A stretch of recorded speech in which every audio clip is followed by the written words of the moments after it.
You ask Tiger to solve. This deals with linear equations with one unknown. The final result is x equals -18. Let's solve it step by step. Simplify the expression. Break up the fraction.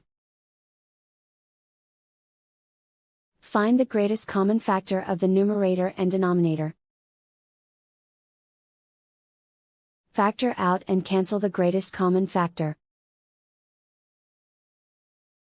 Group all constants on the right side of the equation. Subtract 4 from both sides. Group like terms. Simplify the arithmetic.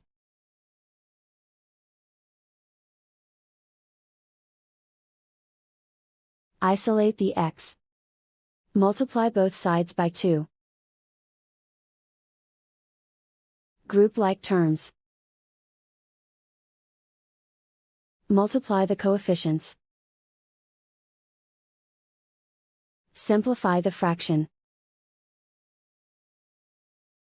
Simplify the arithmetic. And so the final result is x equals -18.